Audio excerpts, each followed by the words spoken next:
Hello दोस्तों, स्वागत है आपका आपके चैनल आयुर्वेदा बायोस्फीयर में। तो आज हम लोग बात करेंगे सेल सरफेस रिसेप्टर के बारे में, या हम इसे एक्स्ट्रा सेल्यूलर रिसेप्टर भी कहते हैं। सेल सरफेस रिसेप्टर या एक्स्ट्रा सेल्यूलर रिसेप्टर जो है, ये हमारा कंटिन्यूएशन में होगा। इसके पहले आपने पढ़ रखा है न्यूक्लियर रिसेप्टर के बारे में।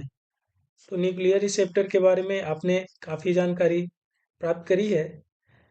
आज जो हमारा फोकस होगा वो होगा सेल के सरफेस पे जो भी रिसेप्टर्स प्रेजेंट होते हैं, तो कैसे इस सरफेस से कोई भी लाइगेंड बाइंड करता है, और लाइगेंड बाइंड करने के बाद वो कैसे ट्रांसक्रिप्शन में इन्वॉल्व होता है, कैसे ट्रांसक्रिप्शन को मॉड्यूलेट करता है।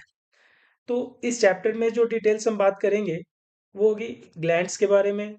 ग्लैंड्स के बाद हम बात करेंगे हार्मोन के बारे में, और उसके बाद मेजर टाइप ऑफ जो सेल्यूलर रिसेप्टर्स हैं उसके बारे में बात करेंगे।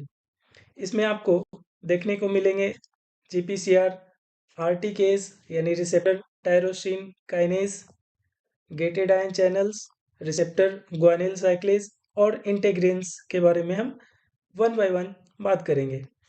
तो दोस्तों, हमारा फोकस होगा इस चैप्टर में वो होगा इन टॉपिक्स पे। तो इस चैप्टर में बात करेंगे ग्लैंड्स के बारे में। तो ग्लैंड्स हमें डिटेल्स में पढ़ने हैं एंडोक्राइनोलॉजी में। यहाँ जो हमारा फोकस होगा दोस्तों, इसमें बस शॉर्ट डिस्कशंस के साथ हम आगे बढ़ेंगे, फोकस करते हुए इन रिसेप्टर्स के बारे में। तो आइए दोस्तों, चर्चा करते हैं वन बाय वन ग्लैंड्स के बारे में और उसके बाद हॉर्मोन्स के बारे में। तो जो ग्लैंड्स होता है दोस्तों, ग्लैंड्स होता है तीन टाइप का। ग्लैंड्स में हम बात करते हैं एंडोक्राइन ग्लैंड्स, एक्सोक्राइन ग्लैंड्स या मिक्स ग्लैंड्स।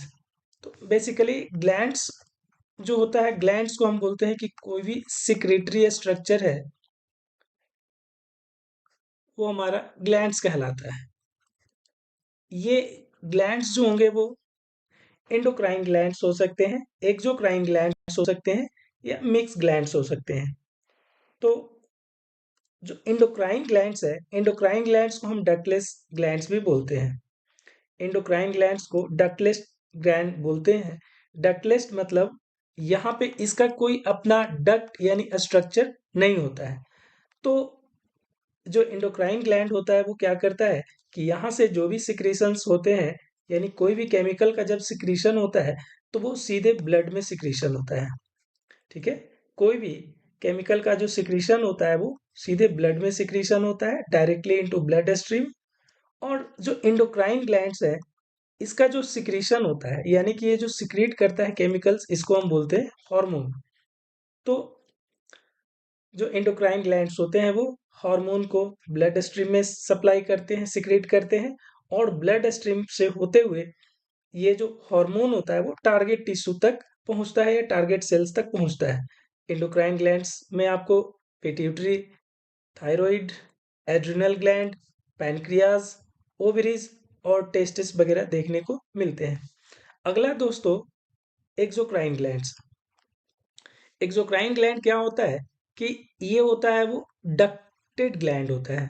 इसका मतलब होता है कि जो भी सिक्रीशन होगा ग्लैंड्स के द्वारा वो एक डक्ट के थ्रू होगा, ये डक्ट में होगा, और ये डक्ट या जो ट्यूब होता है यही टारगेट सेल्स तक पहुंचता है और केमिकल को सिक्रीट करता है। इसमें मेनली हमें क्या देखने को मिलता है कि इसमें जो मेनली हमें देखने को मिलता है sweat gland, salivary glands, memory glands, और जो म्यूकस या ऑयल वगैरह सिक्रेट करने वाले जो ग्लैंड्स होते हैं वो हमें एक्सोक्राइन ग्लैंड्स में देखने को मिलते हैं। यहाँ पे जो डाइजेस्टिव एंजाइम्स होते हैं वो भी आपको देखने को मिलेंगे एक्सोक्राइन ग्लैंड्स में। इनका सिक्रीशंस जो होता है वो डायरेक्टली ब्लड में नहीं होता है, इनका सिक्रीशंस जो होता है वो ट्यूब के थ्रू होता है। अगला है दोस्तों मिक्स ग्लैंड। मिक्स ग्लैंड मतलब इसमें जो होता है वो एंडोक्राइन और एक्सोक्राइन दोनों प्रॉपर्टी होती है, यानी कि ये कुछ ग्लैंड ऐसे होते हैं जो हार्मोन भी सिक्रीट करते हैं, यानी एंडोक्राइन बिहेवियर शो करते हैं, और एक्सोक्राइन बिहेवियर भी शो करते हैं। तो इसमें हमें एग्जाम्पल देखने को मिलता है पैनक्रियाज का। पैनक्रियाज क्या करता है कि पैनक्रियाज जो होता है वो मिक्स ग्लैंड होता है। इसमें आपको एक्सोक्राइन पोर्शन से डाइजेस्टिव ग्लैंड का, डाइजेस्टिव एंजाइम का सिक्रीशन देखने को मिलता है, और जो एंडोक्राइन पोर्शन होता है पैनक्रियाज का, वो इंसुलिन और ग्लूकागोन हार्मोन का सिक्रीशन करता है। अब नेक्स्ट आता है हार्मोन के बारे में। तो जो हमने पढ़ा कि जो हमारा एंडोक्राइन ग्लैंड होता है, जो एंडोक्राइन ग्लैंड होता है वो सिक्रीट करता है हार्मोन को। तो हार्मोन ग्लैंड के द्वारा सिक्रीट होने के बाद टारगेट सेल्स तक जाते हैं। बट टारगेट सेल्स तक जाने के बाद, चूंकि हॉर्मोन्स को रोल प्ले करना है सेल के अंदर, ट्रांसक्रिप्शन को मॉड्यूलेट करना है, तो इसके लिए क्या करना होगा कि जो हार्मोन है उसे न्यूक्लियस में जाना होगा। तो न्यूक्लियस में जाने के लिए हार्मोन दो रास्तों को अपना सकता है। या तो ये सेल मेम्ब्रेन और न्यूक्लियर मेम्ब्रेन को क्रॉस करते हुए न्यूक्लियस में पहुंचे, या ये हो सकता है कि ये इंफॉर्मेशन सेंड करे प्लाज्मा मेम्ब्रेन के साथ बाइंड करके, और उस प्लाज्मा मेम्ब्रेन से फिर से कोई अंदर से मैसेंजर मॉलिक्यूल हो जो इस मैसेज को न्यूक्लियस तक पहुंचाए। तो दो रास्ते हो सकते हैं दोस्तों हार्मोन के काम करने के लिए टारगेट सेल्स पे। इस हिसाब से हम बात करते हैं कि यदि हार्मोन बाइंड कर रहा है प्लाज्मा मेम्ब्रेन पे, और प्लाज्मा मेम्ब्रेन के पे बाइंड करने के बाद ये किसी मॉलिक्यूल के द्वारा इंफॉर्मेशन को प्रोसेस कर रहा है, सेंड कर रहा है न्यूक्लियस तक, तो हम बोलते हैं कि ये जो है, ये हमारा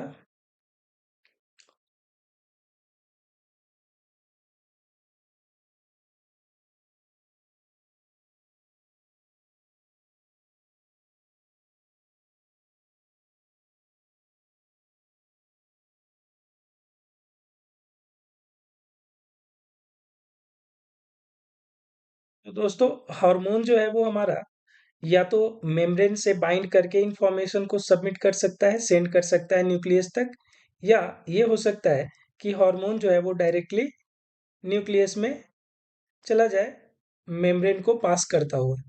तो हम बात करते हैं कि पोलैरिटी जो है यहाँ पे मेजर रोल प्ले करती है कि कौन सा हार्मोन जो है वो मेम्ब्रेन से बाइंड करेगा, और कौन सा हार्मोन जो है वो डायरेक्टली न्यूक्लियस तक रीच करेगा। तो पोलैरिटी यहाँ पे मैटर करती है, और पोलैरिटी के हिसाब से, हार्मोन के पोलैरिटी के हिसाब से ही जो है ये क्या होगा कि या तो मेम्ब्रेन से बाइंड करेगा हार्मोन, या न्यूक्लियस तक चला जाएगा डायरेक्ट। तो इस हिसाब से पोलैरिटी के हिसाब से हम हार्मोन को दो टाइप में डिवाइड करते हैं, दो क्लास में, वाटर सॉल्युबल और लिपिड सॉल्युबल में हम हार्मोन को क्लासिफाई करते हैं। वाटर सॉल्युबल हार्मोन जो है वो हमारा पोलर हार्मोन होता है, और जो लिपिड सॉल्युबल हार्मोन होता है वो नॉन पोलर हार्मोन होता है। ठीक है, तो आगे हम बात करते हैं one by one water soluble और लिपिड सॉल्युबल हार्मोन के बारे में। तो दोस्तों जो लिपिड सॉल्युबल हार्मोन है, जो लिपिड सॉल्युबल हार्मोन है इसके बारे में हम बात कर रहे हैं कि जो लिपिड सॉल्युबल हार्मोन है वो steroidal hormone like cortisol, oestrogen या थायराइड हार्मोन हो सकते हैं। ठीक है, और चूंकि जो सेल का मेम्ब्रेन होता है, सेल का जो मेम्ब्रेन होता है इसके बारे में हम बोलते हैं कि ये बाइपोलर मेम्ब्रेन है, और ये जो बाइपोलर मेम्ब्रेन है जिसमें पोलर हेड और नॉन पोलर टेल होता है, तो हेड तो पोलर रीजन है जो पोलर मॉलिक्यूल को इंटरेक्ट करने देगा, बट जो नॉन पोलर टेल होता है वो पोलर मॉलिक्यूल को क्रॉस करने नहीं देता है। इसीलिए जो नॉन पोलर यानी जो लिपिड सॉल्यूबल हार्मोन है वो लिपिड सॉल्युबल हार्मोन है। इस कोर से लिपिड सॉल्युबल हार्मोन जो है वो इस नॉन पोलर कोर से आसानी से इंटरेक्ट करने के बाद सेल के अंदर प्रवेश कर जाते हैं, राइट। तो ये जो हमारा कोर है नॉन पोलर कोर है। तो नॉन पोलर कोर होने से क्या होता है कि नॉन पोलर मॉलिक्यूल आसानी से मेम्ब्रेन को क्रॉस कर सकता है। बट यदि यदि कोई पोलर मॉलिक्यूल आता है यदि कोई पोलर मॉलिक्यूल आता है तो पोलर मॉलिक्यूल जो है वो मेम्ब्रेन को क्रॉस नहीं कर सकता है। तो इस हिसाब से जो लिपिड सॉल्युबल हार्मोन होते हैं जो लिपिड सॉल्युबल हार्मोन होते हैं जो लिपिड सॉल्युबल हार्मोन होते हैं, यानी नॉन पोलर हार्मोन होते हैं, जो आसानी से मेम्ब्रेन को क्रॉस कर जाएगा और मेम्ब्रेन को क्रॉस करने के बाद ये न्यूक्लियस में ट्रांसक्रिप्शन एक्टिविटी को मॉड्यूलेट करेगा। जबकि जो वाटर सॉल्युबल हार्मोन होते हैं जो वाटर सॉल्युबल हार्मोन होते हैं यानी कि जो पोलर हार्मोन होते हैं, तो पोलर हार्मोन क्या होता है दोस्तों कि जो पोलर हार्मोन होता है वो मेम्ब्रेन से बाइंड करता है और मेम्ब्रेन से बाइंड करने के बाद ये क्या होता है कि यहाँ पे आप देख सकते हैं ये जो वाटर सॉल्युबल हार्मोन है वो मेम्ब्रेन से बाइंड किया और मेम्ब्रेन से बाइंड करने के बाद सेकेंडरी मैसेंजर के थ्रू ये ट्रांसक्रिप्शन एक्टिविटी को मॉड्यूलेट करता है। अब चूंकि जो हमारा मेम्ब्रेन है या हम बात करें कि जो हमारा हार्मोन है जो हार्मोन है वो दो टाइप का हार्मोन है। एक तो हमारा जो हार्मोन है वो एक तो जो मेम्ब्रेन से बाइंड कर रहा है और मेम्ब्रेन से बाइंड करने के बाद रिसेप्टर से बाइंड करने के बाद सेकेंडरी मैसेंजर के थ्रू ये ट्रांसक्रिप्शन एक्टिविटी को मॉड्यूलेट कर रहा है और दूसरा जो है वो डायरेक्टली क्या कर रहा है कि मेम्ब्रेन को क्रॉस कर रहा है। ठीक है, इस हिसाब से हम बोलते हैं कि जो रिसेप्टर्स हैं वो मेम्ब्रेन पे हो सकते हैं, रिसेप्टर जो मेम्ब्रेन पे रिसेप्टर हो सकते हैं और दूसरा जो रिसेप्टर हो सकता है वो सेल के अंदर हो सकते हैं, साइटोप्लाज्म में या न्यूक्लियस में, जिसको हम न्यूक्लियर रिसेप्टर या इंट्रासेल्यूलर रिसेप्टर भी बोलते हैं। और जो मेम्ब्रेन पे रिसेप्टर होते हैं इनको हम लोग बोलते हैं एक्स्ट्रा सेल्यूलर रिसेप्टर, राइट। तो इस हिसाब से आपको दो टाइप के रिसेप्टर मिलते हैं। एक एक्स्ट्रा सेल्यूलर रिसेप्टर जो मेम्ब्रेन से बाइंड करे दोस्तों, और दूसरा इंट्रा सेल्यूलर रिसेप्टर जो क्या करे, वो इंट्रा सेल्यूलर रिसेप्टर जो सेल के अंदर, न्यूक्लियस के अंदर या साइटोप्लाज्म में भी पाया जा सकता है। तो एक्स्ट्रा सेल्यूलर रिसेप्टर, यहीं से आपसे क्वेश्चन पूछा जा सकता है कि एक्स्ट्रा सेल्यूलर रिसेप्टर जो है वो किस तरह के मॉलिक्यूल के साथ इंटरेक्ट करता है, पोलर मॉलिक्यूल या नॉन पोलर मॉलिक्यूल, राइट। यहाँ से ये क्वेश्चन आपसे पूछा जा सकता है। और इंट्रासेल्यूलर रिसेप्टर किस तरह के मॉलिक्यूल से इंटरेक्ट करते हैं, तो पोलर या नॉन पोलर मॉलिक्यूल, इस हिसाब से आप बता सकते हैं। तो जो मॉलिक्यूल है जो एक्स्ट्रा सेल्यूलर यानी कि सेल सरफेस रिसेप्टर से इंटरेक्ट करेगा, वो प्रोटीन हो सकता है, पेप्टाइड हो सकता है, एमिनो एसिड हो सकता है और न्यूक्लियोटाइड हो सकता है। जबकि जो इंट्रासेल्यूलर रिसेप्टर से जो इंटरेक्ट करने वाले मॉलिक्यूल्स होंगे वो जनरली नॉन पोलर होंगे। क्यों नॉन पोलर होंगे? क्योंकि वो मेम्ब्रेन को आसानी से क्रॉस कर जाता है, जिसमें स्टेरॉइड हो सकता है, रेटिनॉइड हो सकता है या स्मॉल मॉलिक्यूल्स भी हो सकते हैं, like vitamin D, nitric oxide, gases like carbon monoxide and nitric oxide. तो ये गैसेस जो डिफ्यूज कर जाते हैं आसानी से मेम्ब्रेन के through, small molecules like vitamin D आसानी से क्रॉस कर सकता है, या फिर जो नॉन पोलर मॉलिक्यूल स्टेरॉइड और रेटिनॉइड्स है वो भी क्या करता है कि आसानी से मेम्ब्रेन को क्रॉस कर जाता है। इसीलिए इनके लिए जो रिसेप्टर्स होते हैं वो सॉल्युबल रिसेप्टर्स होते हैं, न्यूक्लियर रिसेप्टर्स होते हैं या फिर साइटोप्लाज्मिक रिसेप्टर्स होते हैं। जबकि जो पोलर मॉलिक्यूल है वो मेम्ब्रेन को क्रॉस नहीं कर पाता है। क्यों? क्योंकि मेम्ब्रेन में जो हाइड्रोफोबिक कोर होता है वो, या फिर हम बोले कि जो नॉन पोलर कोर होता है मेम्ब्रेन में, वो इस पोलर मॉलिक्यूल को अलाउ नहीं करता है। इसके कारण इसके लिए जो रिसेप्टर्स होते हैं वो मेम्ब्रेन पे प्रेजेंट होते हैं। अब हम दोस्तों करते हैं कैरेक्टरिस्टिक्स की।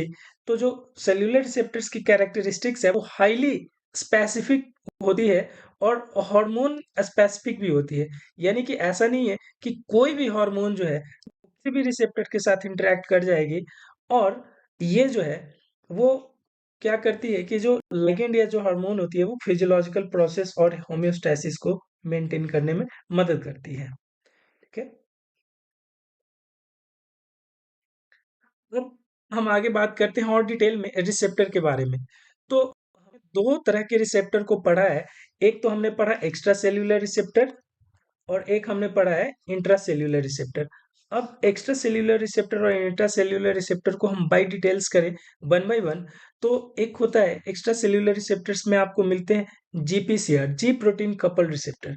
जी प्रोटीन कपल रिसेप्टर्स में क्या होता है कि ये जो होता है वो एक्सटर्नल लिगेंड, कोई एक्सटर्नल लिगेंड बाइंड करता है रिसेप्टर के साथ, एक्टिवेट करता है जीटीपी बाइंडिंग प्रोटीन और रेगुलेट करता है एंजाइम जो जनरेट करता है इंट्रासेल्यूलर सेकेंड मैसेंजर को। बस आपको यहाँ पे ये ध्यान रखना है कि जो जीपीसीआर है वो एक्स्ट्रा सेल्यूलर रिसेप्टर है, हम इसके बारे में आगे डिटेल करेंगे। उसके बाद आपको दूसरा रिसेप्टर मिलता है रिसेप्टर टायरोसिन काइनेज, और इसमें आपको ये भी देखने को मिलता है कि इसके आगे आपको ये देखने को मिलता है receptor guanylyl cyclase, gated ion channel, adhesion receptor यानी इंटेग्रीन। तो इनके बारे में हम वन बाय वन डिटेल करेंगे। और एक जो है आपको सेल के अंदर जो रिसेप्टर देखने को मिलता है, ये देखने को मिलता है न्यूक्लियर रिसेप्टर के बारे में, जिसको आपने बहुत ही डिटेल्स में कर लिया है। तो इसके बारे में हम डिस्कस नहीं करेंगे। हमारा जो फोकस होगा वो GPCR, receptor tyrosine kinase, receptor guanylyl cyclase, gated ion channel, adhesion receptor के बारे में होगा, जो एक्सक्लूसिवली मेम्ब्रेन पे पाया जाता है। और वन बाय वन हम इसके बारे में बात करेंगे। तो दोस्तों बात करते हैं जीपीसीआर के बारे में। जीपीसीआर क्या है? जी प्रोटीन कपल रिसेप्टर हम इसको बोलते हैं। और जब हम इसके स्ट्रक्चर की बात करते हैं तो जीपीसीआर का जो स्ट्रक्चर होता है वो 7 ट्रांस मेम्ब्रेन डोमेन, इसमें क्या होता है 7 ट्रांस मेम्ब्रेन डोमेन होता है। ठीक है, जिसमें hydrophobic contributing two receptors conformational flexibility. ठीक है, तो ये जो है वो 7 ट्रांस मेम्ब्रेन डोमेन, कहने का मतलब मेम्ब्रेन के एक हिस्से से दूसरे हिस्से को क्रॉस करता हुआ आपको 7 डोमेन मिलता है। इसलिए हम इसको बोलते हैं serpentine receptor, snake like receptor, serpentine receptor भी हम इसे बोलते हैं। राइट। तो इसमें 7 टाइम्स जो है आपको ये डोमेन जो है वो आपको मूव करते हुए एक साइड से दूसरे साइड तक मिलेंगे। अब क्वेश्चन यहाँ पे आती है वाई 7 या why odd, why not even. तो हम देखेंगे why odd why not even, आगे हम इसके बारे में देखेंगे। अब जो है आगे क्या है कि इस जो 7 ट्रांस मेम्ब्रेन डोमेन है, इसमें आपको क्या क्या देखने को मिलता है। इसमें आपको देखने को मिलता है कि ये जो है इसमें आपको extracellular region, extracellular region है, ये हमारा एक्स्ट्रा सेल्यूलर रीजन हो गया दोस्तों, जिसमें हम 3 लूप हो गया ECL1, ECL2 और ECL3। उसके बाद आपको साथ ही साथ यहाँ पे लाइगेंड रिकॉग्निशन और बाइंडिंग रीजन भी देखने को मिलता है, ग्लाइकोसिलेशन साइट्स भी देखने को मिलेंगे। और उसके बाद ग्लाइकोसिलेशन साइट्स जो होता है वो स्टेबिलिटी और फोल्डिंग के लिए रिस्पॉन्सिबल होता है। तो दोस्तों इसमें आपको आगे कहने का मतलब कि जो हमारा एक्स्ट्रा सेल्यूलर डोमेन है मेनली, इस 7 ट्रांस मेम्ब्रेन डोमेन में जो हमारा एक्स्ट्रा सेल्यूलर डोमेन है, अब पूछा जाएगा कि इस एक्स्ट्रा सेल्यूलर डोमेन का रोल क्या है। तो एक्स्ट्रा सेल्यूलर डोमेन में आपको 3 लूप ECL1, ECL2, ECL3 देखने को मिलते हैं। और ये एक्स्ट्रा सेल्यूलर डोमेन ही है जहाँ पे लाइगेंड बाइंड करता है। राइट, यहाँ पे ये जो है वो लाइगेंड बाइंडिंग साइट है, लाइगेंड रिकॉग्नाइज करता है और लाइगेंड बाइंडिंग साइट्स है। और साथ ही साथ ये जो है वो यहाँ पे ग्लाइकोसिलेशन के बाद ये स्टेबिलिटी भी प्रदान करता है इस रिसेप्टर को। राइट। अब हम दोस्तों इसके बाद बात करते हैं, इसके बाद बात करते हैं आगे। तो ये जो रीजन है हमारा, ये हमारा इंट्रासेल्यूलर रीजन है। इस रिसेप्टर का इंट्रासेल्यूलर रीजन है, यानी कि जो साइटोप्लाज्मिक फेस को, साइटोप्लाज्म को फेस करता है, तो इसको हम बोलते हैं इंट्रासेल्यूलर लूप है, जिसमें ICL1, intracellular loop 1, intracellular loop 2, loop 3, और ये COH ग्रुप जो होता है, यानी सी टर्मिनल जो होता है, वो इस GPCR का वो साइटोप्लाज्म को फेस करता है। एन टर्मिनल जो है वो फेस कर रहा है दोस्तों, एक्स्ट्रा सेल्यूलर रीजन को फेस कर रहा है। तो अब यहाँ पे पूछा जाएगा कि जो हमारा इंट्रासेल्यूलर लूप है या इंट्रासेल्यूलर रीजन है GPCR का, उसका क्या क्या रोल है। तो उसका रोल है कि इसमें अलग अलग लूप्स होते हैं, जिसको ICL1, 2, 3 बोलते हैं। उसके बाद यहाँ पे सी टर्मिनल टेल भी है, जो, और साथ ही साथ ये जो है वो सी टर्मिनल टेल के साथ ये क्या करता है कि ये जो रीजन होता है, इंट्रासेल्यूलर रीजन होता है, वो जी प्रोटीन के साथ इंटरेक्ट करता है, राइट। ये जो रीजन है दोस्तों, ICL3 और COH जो है, ICL3 और COH जो है वो मेनली इन्वॉल्व होता है, वो किस में इन्वॉल्व होता है, वो जी प्रोटीन के साथ, यानी कि जो जी अल्फा बीटा और गामा कॉम्प्लेक्स होता है, इसके साथ बाइंड करता है। इसके साथ क्या करता है, बाइंड करता है, और उसके बाद सिग्नल मॉड्यूलेशन में रोल प्ले करता है। तो इतना चीजें आपको ध्यान में रखनी है इसके स्ट्रक्चर के बारे में। GPCR जो है वो largest family of membrane protein है। Vast array of signalling molecules जो है इस रिसेप्टर को रिकॉग्नाइज करते हैं, और ऑलमोस्ट मोर और लेस मोर और लेस बहुत सारे एक्टिविटीज में, फिजियोलॉजिकल एक्टिविटीज में या प्रोसेसेस में ये इन्वॉल्व होता है। दोस्तों अब आगे हम बात करते हैं GPCR के स्ट्रक्चर के बाद GPCR के फंक्शंस के बारे में। तो जो GPCR है, GPCR के एक्शन के बारे में बात करते हैं, तो GPCR जो होता है वो एसोसिएटेड जी प्रोटीन्स जो होते हैं GPCR के साथ, वो उसमें अल्फा बीटा और गामा है, जिसमें अल्फा बीटा और गामा जो है वो इन्वॉल्व होता है। यानी कि GPCR के साथ कौन सा प्रोटीन इन्वॉल्व होता है, तो अल्फा प्रोटीन, बीटा प्रोटीन और गामा प्रोटीन जो होता है कॉम्प्लेक्स के रूप में इन्वॉल्व होता है, जो इसे बाइंड करता है GPCR के साथ। और जो अल्फा प्रोटीन होता है, वो अल्फा जो होता है वो GTP न्यूक्लियोटाइड या GDP के साथ बाइंड करता है, राइट। GTP के साथ भी बाइंड कर सकता है, GDP के साथ भी बाइंड कर सकता है, इसके पास दोनों के साथ बाइंड करने की एबिलिटीज होती है। अब हम आगे दोस्तों बात करते हैं इसके बारे में। तो जब जो अल्फा सब यूनिट है, इसके साथ जब GDP बाइंड किया, राइट, जब अल्फा के साथ GDP बाइंड किया, अल्फा GDP बंधा हुआ है, तो ये इनएक्टिव है। क्या है दोस्तों, इनएक्टिव, ठीक है। और ये जो है वो क्या करता है कि ये जो है प्रोटीन जो है वो हेट्रोट्राइमर के रूप में होता है, यानी अल्फा GDP जो होगा वो हेट्रोट्राइमेरिक फॉर्म में होगा। हेट्रोट्राइमेरिक फॉर्म में होगा, that is alpha GDP beta और गामा के साथ कॉम्प्लेक्स बनाकर एक हेट्रोट्राइमेरिक फॉर्म में ये प्रेजेंट होता है। अब इसके बाद हम दोस्तों बात करते हैं कि ये जो हमारा अल्फा GDP है, जो इनएक्टिव फॉर्म है, और एक्टिव फॉर्म में क्या होगा, अल्फा GTP होगा। तो ये यहाँ पे आप देख सकते हैं कि इनएक्टिव स्टेट में क्या होता है कि जो अल्फा जो है वो GDP के साथ एसोसिएटेड है, और ये अल्फा GDP जो है वो बीटा गामा के साथ हेट्रोट्राइमेरिक कॉम्प्लेक्स बना रहा है, हेट्रोट्राइमेरिक कॉम्प्लेक्स बना रहा है।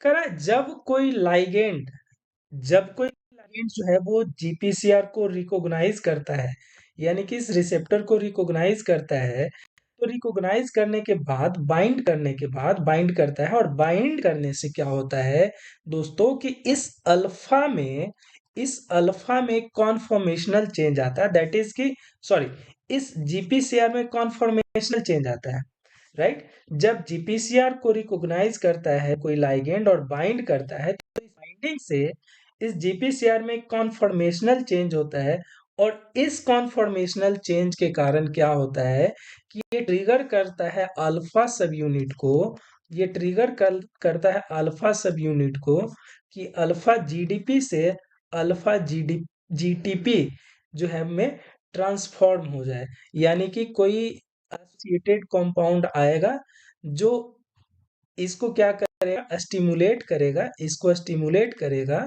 इसको क्या करेगा, स्टिमुलेट करेगा, फॉस्फोरिलेट करेगा जीडीपी से जीटीपी के फॉर्म में।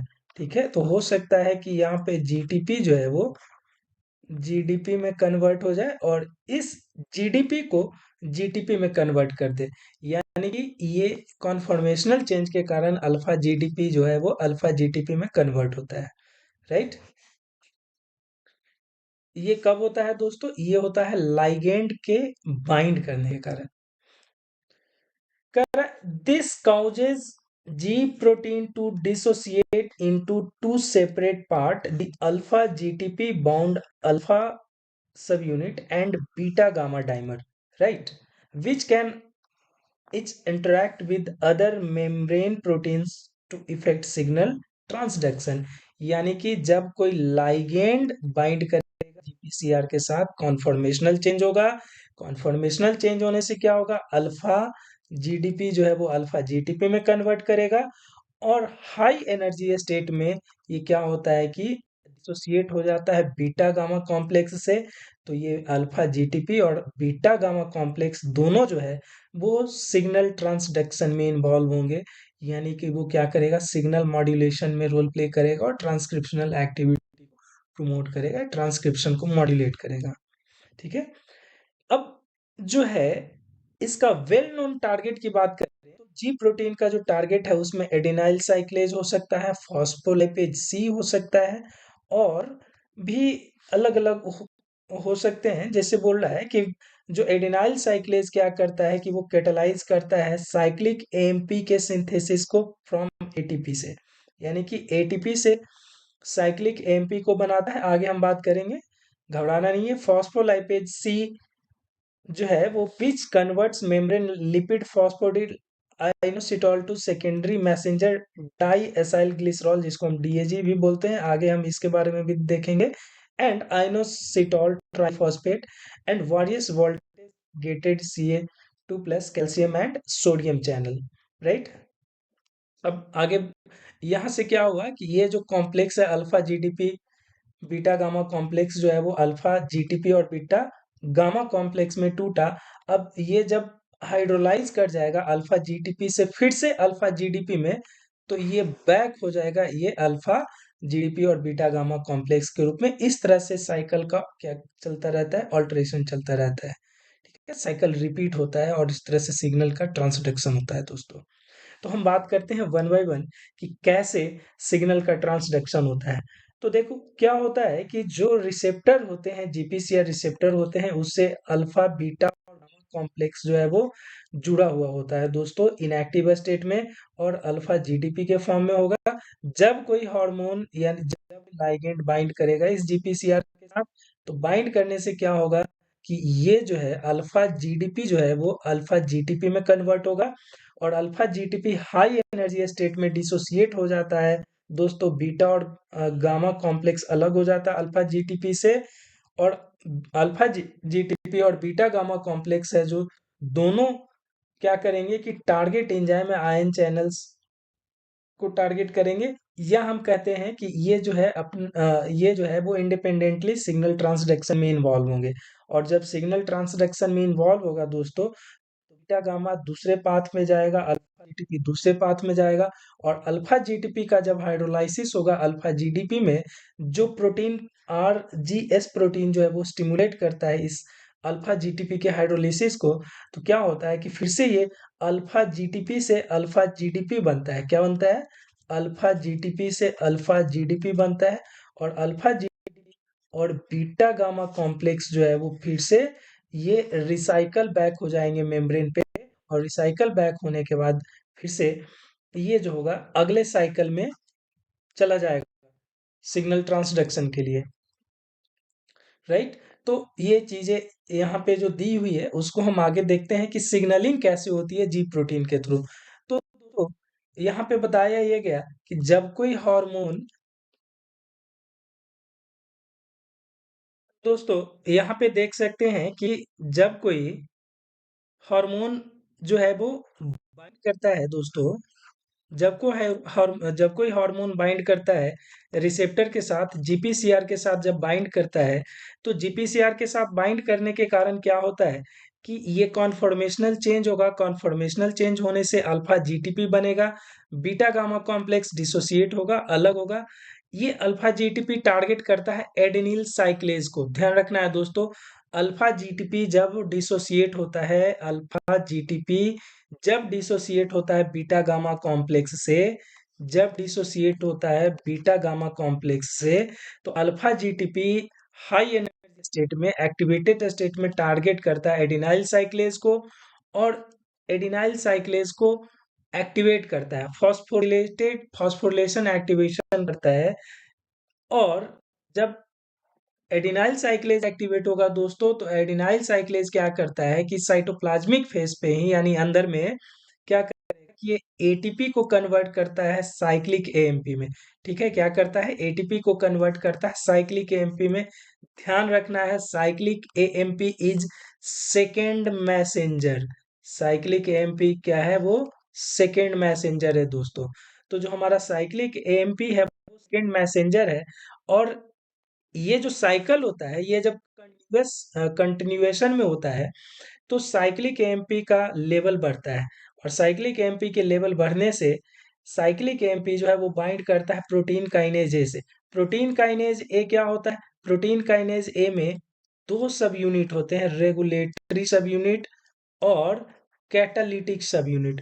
रेगुलेटरी सब यूनिट और कैटालिटिक सब यूनिट, जिसको आर और सी से सूचित किया जाता है दोस्तों, ये डाइमर फॉर्म में होंगे। तो रेगुलेटरी सब यूनिट से जब सीएमपी बाइंड करता है, तो रेगुलेटरी सब यूनिट से जब सीएमपी बाइंड करता है दोस्तों, तो रेगुलेटरी सब यूनिट से सीएमपी बाइंड करने के बाद क्या होता है कि कैटालिटिक सब यूनिट जो होता है वो इंडिपेंडेंट होता है। कैटालिटिक सब यूनिट जो होता है वो क्या होता है, इससे इंडिपेंडेंट हो जाता है। और कैटालिटिक सब यूनिट फिर टारगेट करता है न्यूक्लियस को। न्यूक्लियस में क्या होगा कि ये कैटालिटिक सब यूनिट जो है वो फॉस्फोरिलेट करेगा क्रेब को। क्रेब क्या होता है, cyclic AMP receptor, sorry, cyclic AMP response element binding protein. ध्यान रखना है। और सीआरई क्या होता है, सीआरई का मतलब होता है, सीआरई का मतलब होता है सीएएमपी रिस्पॉन्स एलिमेंट। ठीक है। और क्रेब क्या होता है दोस्तों, क्रेब होता है C A M P, cyclic AMP response element binding protein. तो जब साइक्लिक एमपी टारगेट करता है, सॉरी, जब कैटालिटिक सब यूनिट टारगेट करता है न्यूक्लियस को, तो कैटालिटिक सब यूनिट जो है वो फॉस्फोरिलेट करता है इस क्रेब को। ये क्रेब क्या है दोस्तों, प्रोटीन है।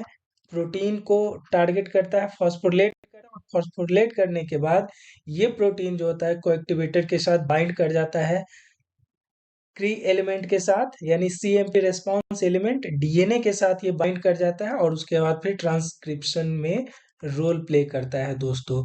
तो ये सिग्नल जो है वो कैसे जीपीसीआर जो है वो ट्रांसक्रिप्शन में इन्वॉल्व है, पूरा का पूरा पिक्चर जो है आपको ये है। राइट, अब हम आगे बात करते हैं कि कैसे जीपीसीआर जो है वो दूसरा, other than that also it has, हम बात करें कि also it has role in PLC, यानी phospholipase C activation and signalling. तो जीपीसीआर के साथ, जीपीसीआर कैसे सिग्नलिंग में, अदर सिग्नलिंग में रोल प्ले करता है। तो जब जीपीसीआर के साथ, यानी कि जब रिसेप्टर के साथ कोई लाइगेंड या सिग्नल बाइंड करता है दोस्तों, तो यहाँ पे बीटा गामा सब यूनिट अलग होंगे, और अल्फा जीटीपी जो होगा वो अलग होगा। अब ये अल्फा जीटीपी जो है वो क्या करता है कि फॉस्फोलाइपेज सी को एक्टिवेट करता है। पिछले केस में क्या कर रहा था, किसको कर रहा था, एडिनाइल साइक्लेज को। और ये एडिनाइल साइक्लेज क्या करता है दोस्तों, ये करता है एटीपी को सीएएमपी में कन्वर्ट करता है। लेकिन यहाँ पे क्या हो रहा है कि यहाँ पे क्यू अल्फा जो है, क्यू अल्फा जो है वो क्या कर रहा है, यानी अल्फा ही है ये, अल्फा जो है, अल्फा एटीपी जो है वो, या alpha GTP, sorry, alpha GTP जो है वो फॉस्फोलाइपेज सी के साथ इंटरेक्ट करता है, एक्टिवेट करता है इसको, और एक्टिवेट करता है तो क्या होता है कि मेम्ब्रेन बाउंड पीआईपी जो होता है, membrane bound PIP, membrane bound phosphoinositol, है ना, जो होता है वो कन्वर्ट होता है डाई एसाइल ग्लिसरॉल में, और ये जो है वो साथ साथ क्या देता है, आइनोसिटॉल ट्राइफॉस्फेट देता है। तो पीआईपी2 जो है वो, पीआईपी2 जो है वो क्या देता है दोस्तों, पीआईपी2 जो है वो देता है डीएजी डाई एसाइल ग्लिसरॉल और आइनोसिटॉल ट्राइफॉस्फेट, किसके इन्फ्लुएंस में, फॉस्फोलाइपेज सी के इन्फ्लुएंस में, फॉस्फोलाइपेज सी के इन्फ्लुएंस में। अब यहाँ पे क्या होता है कि डीएजी अभी भी स्टिल मेम्ब्रेन बाउंड है, डीएजी मेम्ब्रेन बाउंड है, और ये आइनोसिटॉल ट्राइफॉस्फेट जो है वो क्या करता है कि आइनोसिटॉल ट्राइफॉस्फेट जो है वो बाइंड कर जाता है एंडोप्लाज्मिक रेटिकुलम के कैल्शियम ट्रांसपोर्ट चैनल के साथ, और कैल्शियम ट्रांसपोर्ट चैनल के साथ जैसे ही IP3 बाइंड करता है तो कैल्शियम का एक्सपोर्ट होता है एंडोप्लाज्मिक रेटिकुलम से साइटोप्लाज्म में, और साइटोप्लाज्म में कैल्शियम का लेवल होता है दोस्तों। या ये हो सकता है कि IP3 जो है वो क्या करे, इसके साथ इसके साथ गेट के साथ बाइंड ना करके, चैनल के साथ बाइंड ना करके, ये ये क्या हो, कन्वर्ट हो जाए IP3 से IP2 में, IP3 से IP2 में कन्वर्ट हो जाए। या मेन जो है इसका रोल यहाँ पे ये होता है कि जब ये IP3 बाइंड करता है ट्रांसपोर्ट चैनल के साथ तो कैल्शियम का सर्ज देखने को मिलता है, जिसमें साइटोप्लाज्मिक कैल्शियम लेवल बढ़ जाता है, साइटोप्लाज्मिक कैल्शियम लेवल बढ़ जाता है। अब ये कैल्शियम जो है वो कैलमोड्यूलिन के साथ बाइंड करके कैलमोड्यूलिन कॉम्प्लेक्स बनाता है। ये कैलमोड्यूलिन कॉम्प्लेक्स जो है वो काइनेज एक्टिविटी शो करेगा, काइनेज एक्टिविटीज शो करता है, जिसमें क्या होता है कि प्रोटीन को क्या करेगा, ये काइनेज, काइनेज है तो क्या करेगा, काइनेज है तो फॉस्फेट ग्रुप का ट्रांसफर करेगा, है ना, फॉस्फेट ग्रुप का ट्रांसफर करेगा तो इनएक्टिव प्रोटीन को ये एक्टिव प्रोटीन में कन्वर्ट करता है। और साथ ही साथ हम यहाँ पे जो डीएजी को हमने रास्ते में छोड़ दिया था, तो जो डाई एसाइल ग्लिसरॉल, जो membrane bound diacylglycerol है वो प्रोटीन काइनेज सी के साथ इंटरेक्ट करता है। फॉस्फेटिडिल सीरीन जो है वो मदद करता है डीएजी का, और ये एक्टिवेट करता है प्रोटीन काइनेज सी को। प्रोटीन काइनेज सी जो है वो फर्दर क्या करता है, इनएक्टिव प्रोटीन को एक्टिव प्रोटीन में कन्वर्ट करता है दोस्तों। और ये एक्टिव प्रोटीन का हम सेल्यूलर रिस्पॉन्स देखते हैं, जो प्रोटीन होगा, जैसा प्रोटीन एक्टिवेट होगा उस हिसाब से हमें सेल्यूलर रिस्पॉन्स देखने को मिलेगा। ये टोटल पिक्चर जो है दोस्तों, ये टोटल पिक्चर जो है आपको जीपीसीआर से आपने देखा कि ये जो है एडिनाइल साइक्लेज के थ्रू साइक्लिक एमपी, या पीएलसी के थ्रू जो है कैल्शियम का कैल्शियम सर्च, और इसके बाद फिर प्रोटीन का एक्टिवेशन यानी सेल्यूलर रिस्पॉन्स देखने को आपको मिलता है। तो जीपीसीआर का रोल यहाँ पे है, और भी रोल है, बट हम यहाँ इस टॉपिक को समाप्त करते हैं। अब आगे जो है दोस्तों, जीपीसीआर के बाद हमें क्या देखने को मिलता है, जीपीसीआर के बाद देखने को मिलता है रिसेप्टर टायरोसिन काइनेज के बारे में। अगला रिसेप्टर जो सरफेस रिसेप्टर टायरोसिन काइनेज, नाम से ही स्पष्ट है, रिसेप्टर टायरोसिन, टायरोसिन क्या है, you know, you should know क्या है टायरोसिन, ठीक है। तो रिसेप्टर टायरोसिन काइनेज के बारे में जब हम बात करते हैं, तो रिसेप्टर टायरोसिन काइनेज के बारे में बात करते हैं, तो ये हमारा सरफेस रिसेप्टर है, जिसमें एक्स्ट्रा सेल्यूलर एन टर्मिनल होगा, साइटोप्लाज्म को फेस करता हुआ सी टर्मिनल होगा, और एक हिलिक्स होगा, इस मेम्ब्रेन हिलिक्स होता है, ठीक है। ये जो होगा वो डायमेरिक फॉर्म में होगा, रिसेप्टर टायरोसिन काइनेज जो होगा वो डायमेरिक फॉर्म में होगा, जो दो प्रोटीन सब यूनिट्स का बना हुआ होता है दोस्तों। जैसे यहाँ पे आप देख सकते हैं कि ये जो है वो हमारा क्या है, रिसेप्टर टायरोसिन काइनेज, ये हमारा extracellular N terminal, cytoplasmic C terminal, और ये ट्रांसमेम्ब्रेन हेलिक्स अल्फा हेलिक्स है, और ये दो सब यूनिट है प्रोटीन का, इसलिए हम इसको बोलते हैं कि ये जो है वो हमारा डाइमर है दोस्तों, ठीक है, क्या है, डाइमर है। जब कोई सिग्नल मॉलिक्यूल बाइंड करेगा, सिग्नल मॉलिक्यूल कहाँ बाइंड करेगा? एक्स्ट्रा सेल्यूलर डोमेन पे। जब कोई सिग्नल मॉलिक्यूल बाइंड करेगा एक्स्ट्रा सेल्यूलर डोमेन पे, तो एक्स्ट्रा सेल्यूलर डोमेन पे जब बाइंड करता है सिग्नल मॉलिक्यूल, तो सिग्नल मॉलिक्यूल के बाइंड करने से क्या होता है कि ये जो स्ट्रक्चर है, ये जो स्ट्रक्चर है वो डाइमेराइज कर जाता है। ये जो स्ट्रक्चर है वो क्या करता है? डाइमेराइज कर जाता है। Like this you can see. कह रहा है intracellular domain of each RTK dimer have kinase activity, यानी कि जो इंट्रासेल्यूलर डोमेन है इसमें काइनेज एक्टिविटी होता है दोस्तों। इसमें क्या होता है? काइनेज एक्टिविटी होता है। जैसे यहाँ पे दिया हुआ है कि जो जो सी टर्मिनल है, यहाँ पे आप देख सकते हैं कि जो सी टर्मिनल है इसमें दिया हुआ है टायरोसिन काइनेज डोमेन है ना, ये काइनेज डोमेन है, और काइनेज डोमेन है तो क्या होगा? इसमें काइनेज एक्टिविटी होगी। तो काइनेज एक्टिविटी होगी, और ये कब एक्टिव होगा? तो only active when the two सब यूनिट्स आर ब्रॉट टुगेदर, तब जब दोनों एक साथ होंगे। और कब दोनों एक साथ होगा? जब कोई सिग्नल मॉलिक्यूल बाइंड करेगा। जब कोई सिग्नल मॉलिक्यूल क्या होगा दोस्तों? बाइंड करेगा यहाँ पे, राइट। जब कोई सिग्नल मॉलिक्यूल बाइंड करेगा, तो देख सकते हैं कि यहाँ पे सिग्नल मॉलिक्यूल बाइंड किया, तो सिग्नल मॉलिक्यूल के बाइंड करने से, सिग्नल मॉलिक्यूल के बाइंड करने से ये जो टायरोसिन काइनेजेज जो है वो एक दूसरे को फॉस्फोरिलेट करते हैं। क्या करते हैं? फॉस्फोरिलेट करते हैं। फॉस्फेट ग्रुप को ऐड करते हैं दोस्तों। Phosphate groups on intracellular domain provide docking sites for adapter protein that initiates an intracellular signaling cascade। अब बोल रहा है कि ये जो है, क्यों फॉस्फोरिलेशन जरूरी है? तो फॉस्फोरिलेशन जरूरी इसलिए है ताकि वो इंट्रासेल्यूलर जो भी मॉलिक्यूल्स हैं या सिग्नलिंग कैस्केड्स हैं उनके साथ ये डॉकिंग करे, यानी कि इंटरेक्ट करे, और इंटरेक्ट करने के बाद फर्दर ये कैस्केड को, सिग्नलिंग कैस्केड को प्रोसीड करे। आरटीके के अलावा, यानी कि रिसेप्टर टायरोसिन काइनेज के अलावा भी कुछ और रिसेप्टर्स हैं, fibroblast growth factor, epidermal growth factor वगैरह वगैरह, तो ये भी देखने को मिलते हैं, बट मोस्ट पॉपुलर जो है वो हमें रिसेप्टर टायरोसिन काइनेज देखने को मिलते हैं। इसमें भी दोस्तों जब हम बात करें ह्यूमन जीनोम की, तो ह्यूमन जीनोम में हमें टोटल 58 रिसेप्टर टायरोसिन काइनेज देखने को मिलते हैं, इंक्लूडिंग एपिडर्मल ग्रोथ फैक्टर, या फिर ये हो गया हमारा पीडीजीएफ, प्लेटलेट डिराइव्ड ग्रोथ फैक्टर। यहाँ पे भी सेम चीजें हैं कि कैसे एक्टिवेशन होता है और कैसे डाइमेराइजेशन होता है। तो देखिए कभी कभी क्या होता है कि जो हमारा इनएक्टिवेटेड आरटीकेज, यानी कि जो अलग अलग स्टेट में है, ये जब लाइगेंड बाइंड करता है एक्स्ट्रा सेल्यूलर रिसेप्टर, तो फर्स्ट फॉस्फोरिलेटिंग साइट पे एक दूसरे को ये क्या करते हैं? फॉस्फोरिलेट करते हैं, और सक्सेसिवली फर्स्ट फॉस्फोरिलेशन के बाद ये अलग अलग साइट पे, टायरोसिन साइट पे, अलग अलग फॉस्फोरिलेटिंग साइट पे ये फॉस्फोरिलेशन होता है।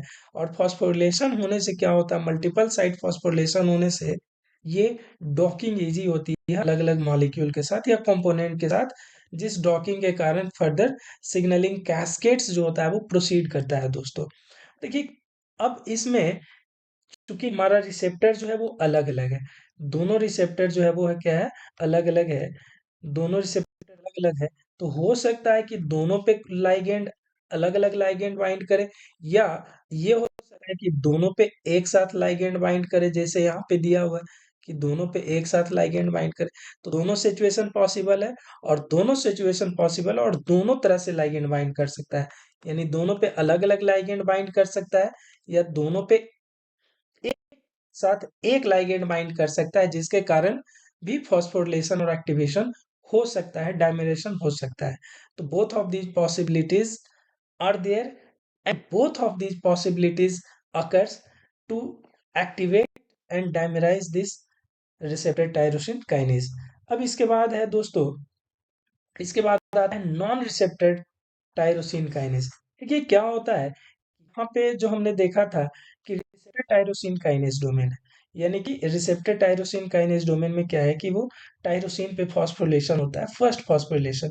लेकिन नॉन रिसेप्टर टायरोसिन काइनेज में क्या होता है कि जब कोई लाइगेंड बाइंड करता है, जैसे साइटोकाइन, साइटोकाइन जो है जो जब बाइंड करेगा रिसेप्टर पे, तो यहाँ पे नॉन टायरोसिन काइनेज जो है वो नॉन टायरोसिन साइट पे फॉस्फोरिलेशन करेगा, और उसके बाद फर्दर जो है फॉस्फोरिलेशन जो होगा वो टायरोसिन पे होगा। फर्दर फॉस्फोरिलेशन जो होगा वो टायरोसिन पे होगा। चूंकि फर्स्ट फॉस्फोरिलेशन साइट जो है वो नॉन टायरोसिन है, यानी अदर देन टायरोसिन, टायरोसिन पे नहीं है, इसलिए हम इसको बोलते हैं receptor tyrosine kinase, non receptor tyrosine kinase. ये दोस्तों ध्यान में रखना है कि रिसेप्टर टायरोसिन काइनेज और नॉन रिसेप्टर टायरोसिन काइनेज में क्या फर्क है। यहाँ पे बोला जा रहा है कि this non receptor tyrosine kinase includes the member of cytokine receptor super family, और इसमें भी आपको एरिथ्रोपोइटिन, इंटरल्यूकिन 2, साथ साथ कुछ polypeptide hormones like growth hormones को भी ये इंक्लूड करता है। तो इसको आप ध्यान में रख लेंगे कि इसको साइटोकाइन सुपर फैमिली और पॉलीपेप्टाइड हार्मोन को भी ये इंक्लूड करता है। कौन? Non receptor tyrosine kinase. अब आगे हम बात करते हैं गेटेड आयन चैनल की। गेटेड आयन चैनल में क्या होता है दोस्तों? गेटेड, नाम ही है गेटेड, यानी गेट होगा। There must be a gate, right? There must be a gate through which acts as ion channel, there must be gate which acts as ion channel. Ion channel कहने का मतलब कि जो ion को allow करे, ion को क्या करे? अलाउ करे, यानी कि जो हमारा जो गेट है वो आयन को अलाउ करे दोनों डायरेक्शन में। तो गेटेड आयन चैनल है वो gated ion channels of plasma membrane that open and close in response to the binding of chemical ligand or change in transmembrane potential। यानी कि चैनल होगा ओपन और क्लोज होगा वो लाइगेंड के हिसाब से या फिर ट्रांसमेम्ब्रेन पोटेंशियल के हिसाब से चैनल ओपन या क्लोज होगा। और ये जो है सबसे सिंपलेस्ट सिग्नल ट्रांसड्यूसर्स है, यानी सबसे सिंपल फॉर्म है सिग्नल ट्रांसडक्शन का, जिसमें हम एसिटाइल कोलिन रिसेप्टर के बारे में बात करते हैं। देखते हैं acetylcholine receptor, you know where it is, recall this, we will talk this, है ना। एसिटाइल कोलिन रिसेप्टर के बारे में बात करते हैं। ये गेटेड आयन चैनल का एग्जांपल है और बहुत ही सिंपल फॉर्म है, बहुत ही सिंपल फॉर्म है सिग्नल ट्रांसडक्शन का। जैसा कि हमने बोला कि जो गेटेड आयन चैनल होंगे वो क्या होंगे कि इन रिस्पॉन्स टू लाइगेंड्स और change in chemical potential, alteration in chemical potential, gate open या क्लोज होगा दोस्तों। तो लाइगेंड भी हो सकता है, यानी केमिकल मॉलिक्यूल भी हो सकता है, या मेम्ब्रेन पोटेंशियल चेंज कर सकता है, या कभी कभी क्या होता है कि कोई मैकेनिकल फोर्स भी इस गेट को ओपन या क्लोज करने के लिए रिस्पॉन्सिबल होता है। इस हिसाब से इस हिसाब से जब हम बात करें तो प्रोटीन चैनल रिसेप्टर टाइप्स जो होता है, प्रोटीन चैनल रिसेप्टर टाइप्स की हम बात करें तो चैनल रिसेप्टर टाइप्स में लाइगेंड गेटेड हो सकता है, यानी कि जब कोई लाइगेंड बाइंड कर जाए गेट पे, तो गेट पे बाइंड करने के बाद इसका स्टेट चेंज कर जाए, चैनल का स्टेट चेंज कर जाए कि लाइगेंड बाइंड किया और लाइगेंड बाइंड करने के बाद ये चैनल क्लोज हो जाए, लाइक दिस, है ना।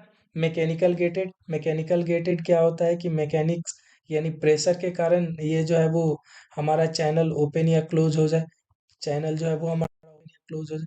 कुछ चैनल ऑलवेज ओपन होते हैं, कुछ वोल्टेज गेटेड चैनल होते हैं, वो वोल्टेज के चेंज करने से यानी मेम्ब्रेन पोटेंशियल चेंज करने से स्टेट इसका चेंज कर जाए, ओपन या क्लोज हो जाए।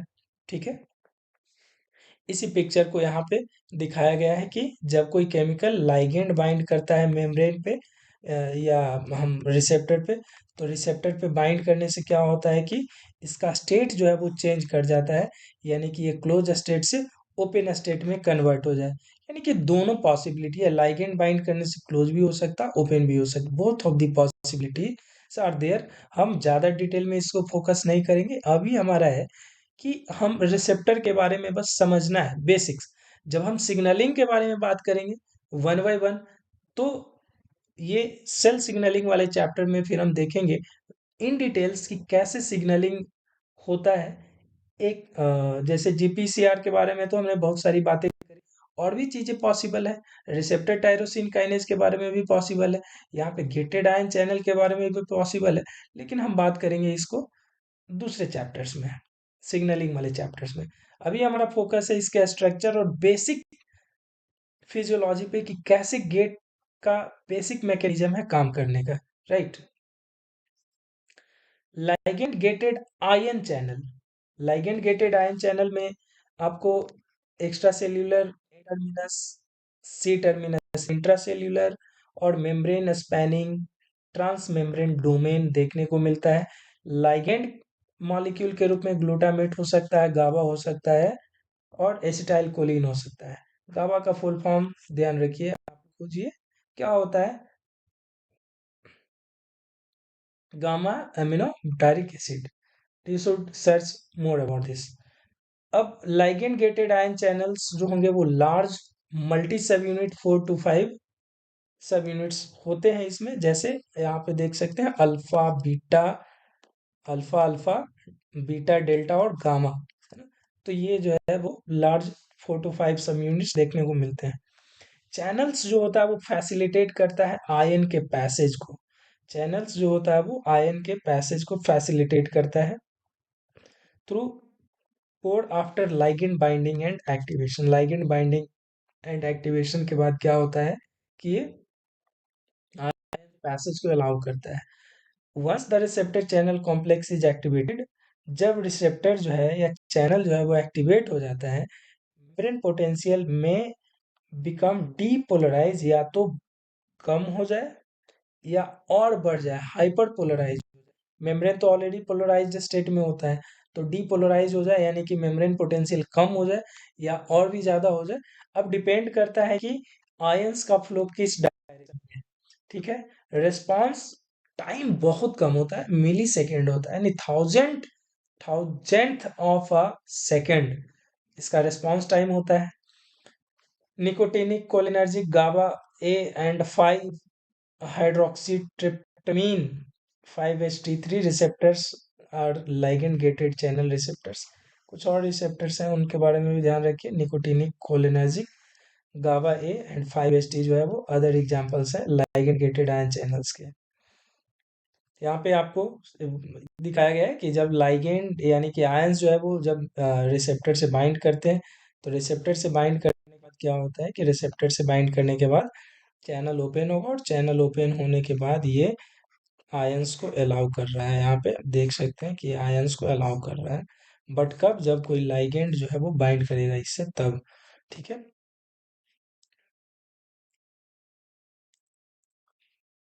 अब हम देखते हैं कि कैसे, जो अभी हमने बात करी थी कि जो गेटेड आयन चैनल है उसमें एसिटाइल कोलिन का हमने जिक्र किया था, कैसे एसिटाइल कोलिन काम करता है, एसिटाइल कोलिन का रोल क्या है गेटेड आयन चैनल में, ये आप देखेंगे, है ना। तो जैसे क्या है कि role of voltage gated and ligand gated ion channels in neuronal transmission, neuronal transmission में वोल्टेज गेटेड या फिर लाइगेंड गेटेड आयन चैनल का रोल क्या होता है। तो इनिशियली जो प्लाज्मा मेम्ब्रेन है प्री साइनेप्टिक न्यूरॉन का, यानी कि जो साइनेप्टिक क्लेफ्ट होता है, तो क्या होता है कि साइनेप्टिक क्लेफ्ट के पे कैसे न्यूरॉन का यानी सिग्नल का ट्रांसडक्शन होता है। तो यहाँ पे दो न्यूरॉन्स होंगे, प्री साइनेप्सिस होगा, ये प्री हो गया, ये पोस्ट हो गया, और ये गैप जो होता है वो साइनेप्टिक क्लेफ्ट होता है। तो ये जो होगा वो सिग्नल ट्रांसडक्शन जो होता है ऑलवेज प्री टू पोस्ट होता है। कैसे होता है, यहाँ पे वोल्टेज गेटेड आयन चैनल का रोल होता है, इसके बारे में थोड़ी डिटेल हम करेंगे, बहुत ज़्यादा तो नहीं बट थोड़ी डिटेल हम करेंगे कि कैसे जो है प्री टू पोस्ट साइनेप्सिस जो है वो न्यूरोनल ट्रांसमिशन होता है। तो plasma membrane of presynaptic neuron is polarized, polarized state में होगा, अंदर में निगेटिव होगा, बाहर पॉजिटिव होता है। पोलराइज का मतलब यहाँ पे या ऑलवेज मेम्ब्रेन पोलराइजेशन जो होता है वो आउटसाइड पॉजिटिव और इनसाइड निगेटिव। और ये क्या होगा कि through the action of electrogenic sodium potassium ATPase which pumps 3 sodium out and,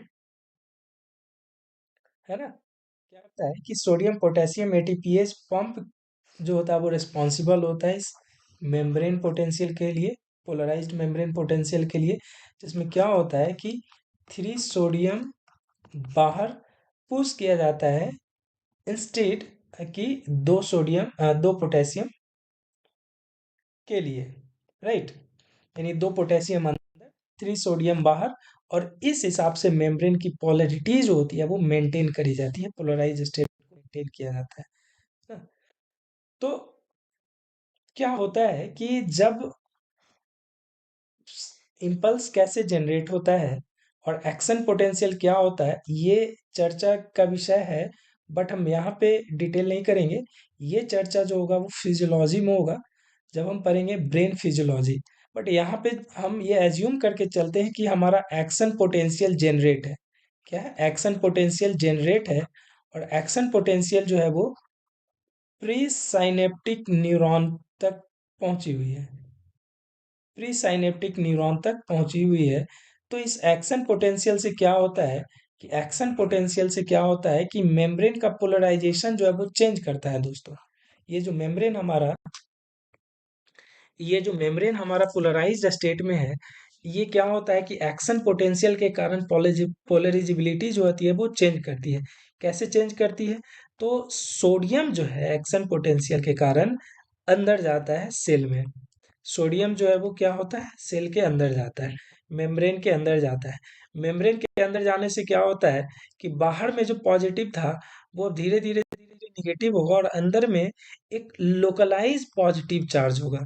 localise क्या होगा? पॉजिटिव होगा। जैसे यहाँ पे आप देखो कि ये जो है वो पॉजिटिव, आउटसाइड पॉजिटिव और इनसाइड निगेटिव है। ये नॉर्मल स्टेट है, पोलराइज स्टेट है।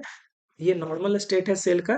पोलराइज स्टेट है जब वो आउटसाइड पॉजिटिव और इनसाइड निगेटिव मेंटेन करता है।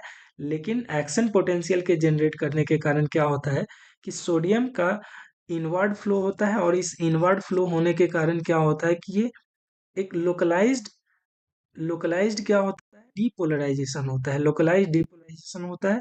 और इस डीपोलराइजेशन को रिमूव किया जाता है पोटेशियम को बाहर करके, पोटेशियम को बाहर करके, राइट।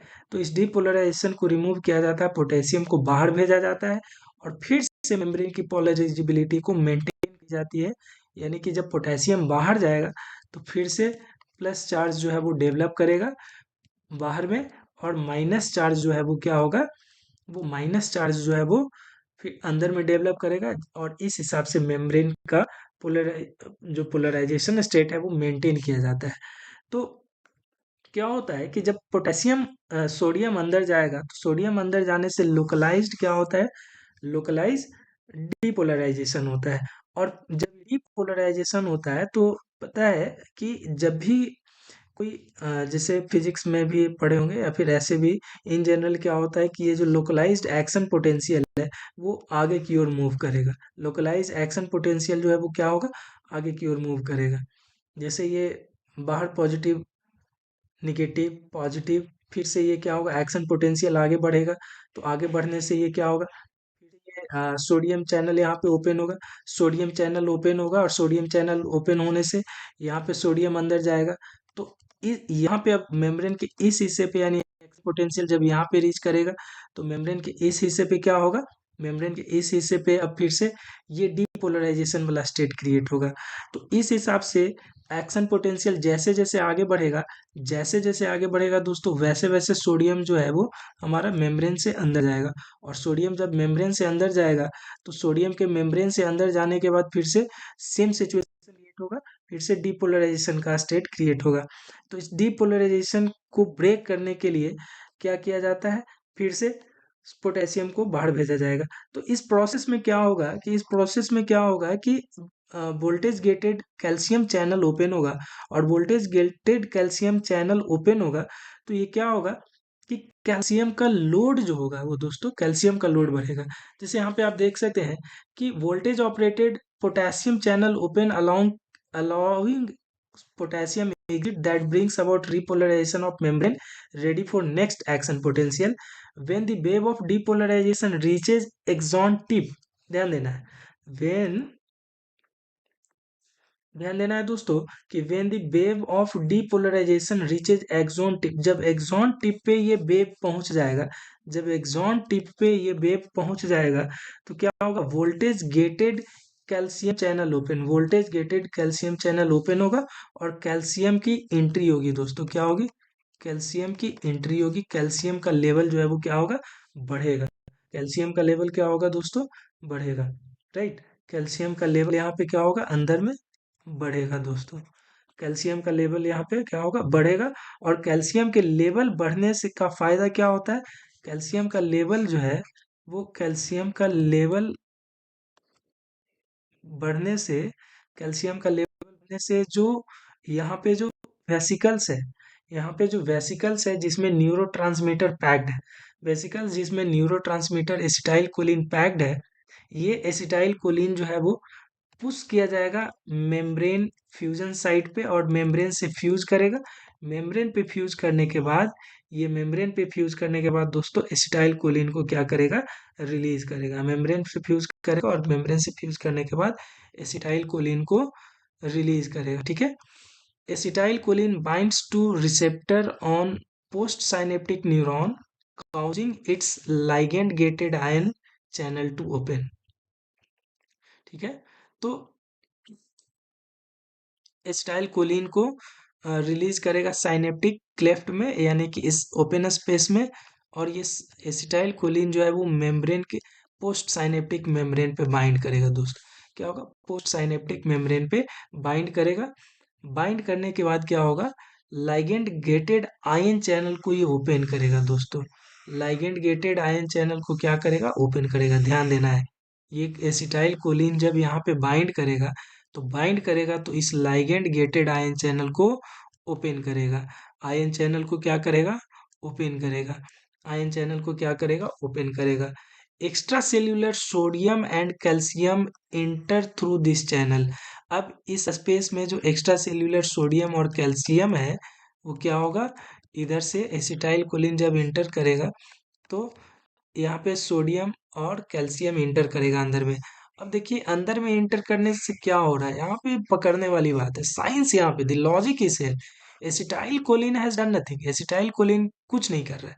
एसिटाइल कोलिन का जस्ट रोल ये है कि ये साइनेप्टिक न्यूरॉन से फ्यूज करके स्पेस में इंटर किया और स्पेस में इंटर करने के बाद मेम्ब्रेन पे बाइंड किया। मेम्ब्रेन पे बाइंड करने के बाद इसने कुछ नहीं किया, इसने बस मेम्ब्रेन से जो बाउंडेड चैनल है, चैनल को ओपन कर दिया, जा भाई तू ओपन हो जा।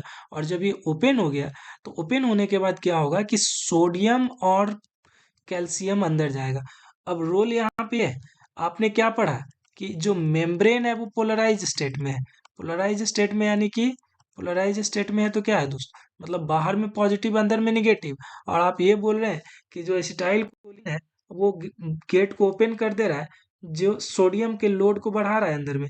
सोडियम बढ़ेगा तो ऑलरेडी निगेटिव था और आपने पॉजिटिव दे दिया, तो क्या होगा, पॉजिटिव दे देने से क्या होगा कि अंदर में न्यूट्रलाइजेशन स्टेट होगा। अंदर में क्या होगा, न्यूट्रलाइज होगा। और चूंकि आप बाहर से ले रहे हैं ना, सॉरी, सोडियम कहाँ से ले रहा है आपने, बाहर से लिया है, सेल बाहर से लिया है, तो बाहर में सोडियम का लेवल कम होगा आगे वाले सेल्स में और अंदर में सोडियम का लेवल बढ़ेगा। तो ये जो मेम्ब्रेन पोलराइज स्टेट में है डीपोलराइज स्टेट में जाएगा, एक्शन पोटेंशियल जनरेट होगा। और एक्शन पोटेंशियल जनरेट होने के बाद फिर से जो प्रोसेस पुराने सेल्स में हुआ है, प्री साइनेप्टिक सेल्स में हुआ है, वही प्रोसेस कंटिन्यूअस होगा एक्शन पोटेंशियल के साथ। और फिर से एक्सॉन टर्मिनल, ये जो है वो एक्शन पोटेंशियल को कैरी किया जाएगा एक्सॉन टर्मिनल तक।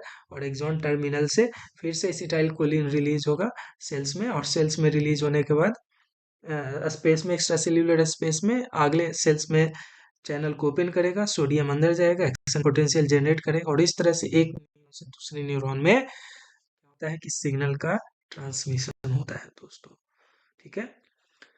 अब आता है receptor guanylyl cyclase. Receptor guanylyl साइक्लेज के बारे में बहुत ज्यादा डिटेल नहीं है, बस थोड़ी सी डिटेल है कि ये भी डायमेरिक फॉर्म में होगा।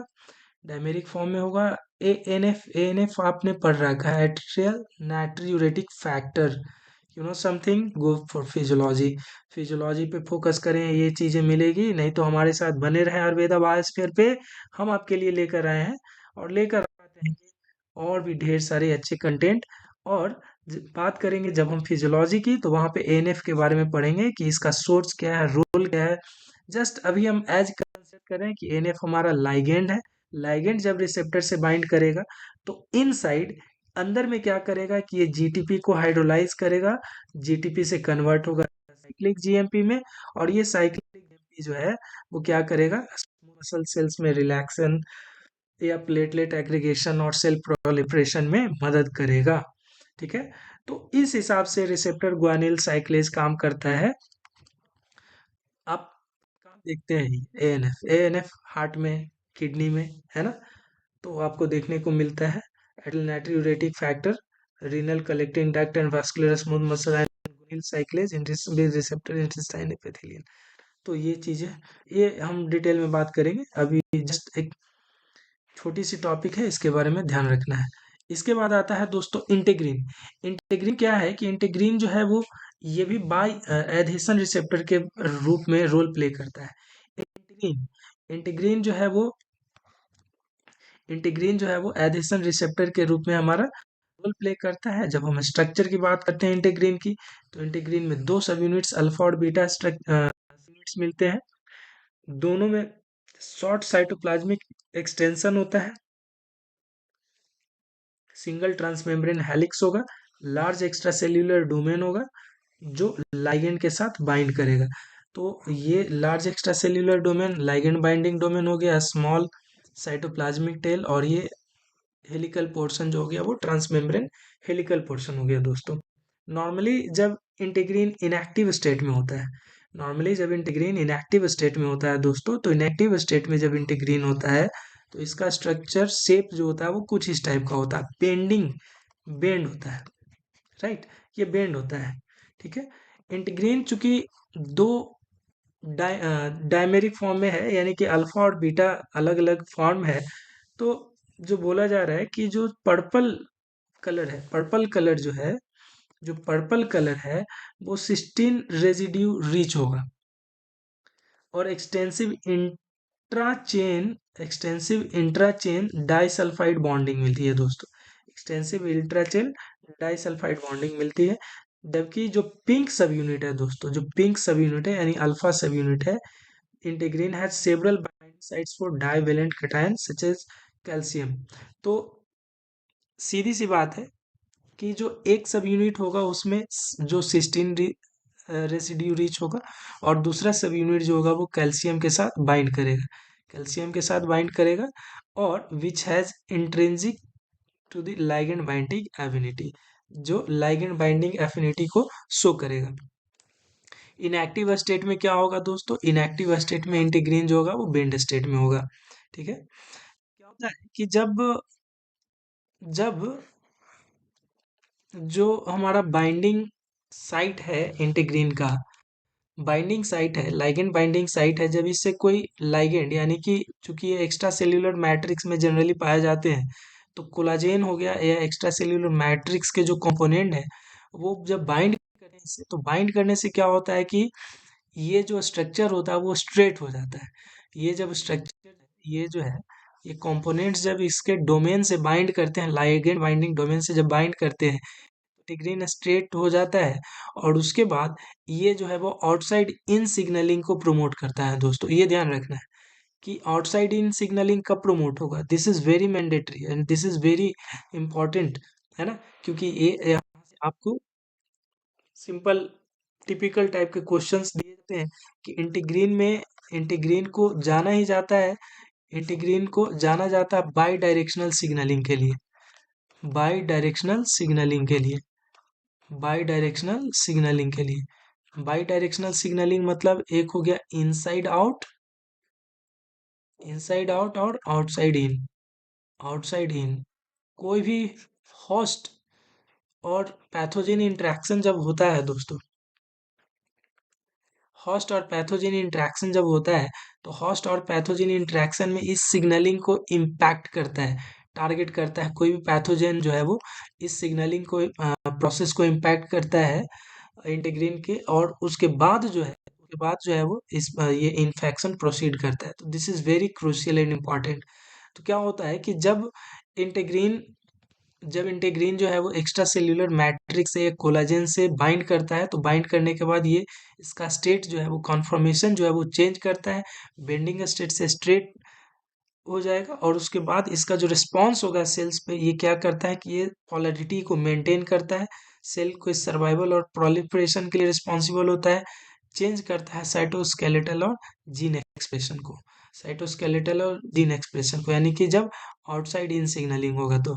ठीक है, अब क्या होता है कि यहाँ पे आउटसाइड बाइंड किया, यानी कि जो आउटसाइड लाइगेंड बाइंडिंग डोमेन है वहां पे हमारा जो है वो कोलाजेन वगैरह जो है वो एक्स्ट्रा सेल्यूलर मैट्रिक्स बाइंड किया है। जबकि क्या होता है दोस्तों कि इंट्रासेल्यूलर डोमेन पे भी इंट्रासेल्यूलर डोमेन पे भी आपको क्या होता है कि कुछ मॉलिक्यूल्स लाइक टैलिन बाइंड करते हुए मिलेंगे। जब टैलिन प्रोटीन जो है वो इंट्रासेल्यूलर डोमेन पे बाइंड करता है, इस समय भी लाइगेंड का जो या इंटीग्रीन का जो स्ट्रक्चर है वो इंटीग्रीन जो है वो स्ट्रेट हो जाता है, कॉन्फॉर्मेशन चेंज कर जाता है, बेंड स्टेट से स्टेट में आ जाता है, और ये मैट्रिक्स के साथ क्या करता है, बाहर से ये कोलैब करता है, बाइंड करता है। और इसका रिस्पॉन्स जो होता है वो सेल एधेशन, यानी सेल सेल एधेशन, एक सेल से दूसरे सेल को एधेर करना, सेल माइग्रेशन में होता है। और उसके बाद एक्स्ट्रा सेल्यूलर मैट्रिक्स के साथ असेंबल करना होता है। एक्स्ट्रा सेल्यूलर मैट्रिक्स के साथ क्या करता है, असेंबल करता है दोस्तों। तो इंटीग्रीन में आउटसाइड इन सिग्नलिंग और इनसाइड आउट सिग्नलिंग है, दो चीजें हैं जो आपको देखनी है कि आउटसाइड इन सिग्नलिंग और इनसाइड आउट सिग्नलिंग कैसे होती है। ये स्ट्रक्चर पे बेस्ड है। और दोनों आउटसाइड इन सिग्नलिंग कब होगी, जब बाहर से लाइगैंड अप्रोच करेगा, कोलाजेन और कोलाजेन या मैट्रिक्स जो है अप्रोच करेगा और बाइंड करेगा, तब आउटसाइड इन सिग्नलिंग होगी। और जब अंदर से कोई इन साइटोप्लाज्मिक प्रोटीन लाइक टैलिन जो है वो बाइंड करेगा इंटरसेल्यूलर डोमेन से, तब ये इनसाइड आउट सिग्नलिंग होगा। सेल एडिशन, माइग्रेशन और मैट्रिक्स असेंबली को रिस्पॉन्सिबल होगा। जबकि आउटसाइड इन सिग्नलिंग में सेल पॉलरिटी, सर्वाइवल और प्रोलिफरेशन के लिए रिस्पॉन्सिबल होगा दोस्तों। तो ये इतने चीजें हैं जिसको हमने पढ़ा। यदि हम रिवाइज करें, समअप करें, तो समअप में ये लिंक और रेफरेंसेस है। Thanks all for such a nice content. और यदि हम समअप करें तो हमने इसमें पढ़ा ग्लैंड्स के बारे में, बहुत ही बेसिक्स। उसके बाद फिर हमने हार्मोन के बारे में पढ़ा है कि हार्मोन पोलैरिटी के हिसाब से। और उसके बाद फिर हमने रिसेप्टर के बारे में पढ़ा, रिसेप्टर के बारे में और इसके टाइप के बारे में। जीपीसीआर पढ़ा हमने। उसके बाद आरटीके, रिसेप्टर टायरोसिन काइनेज पढ़ा है दोस्तों। उसके बाद फिर हमने क्या पढ़ा है, RTK, non RTK, voltage gated पढ़ा दोस्तों। उसके बाद फिर हमने इंटीग्रीन एडिशन रिसेप्टर भी पढ़ा।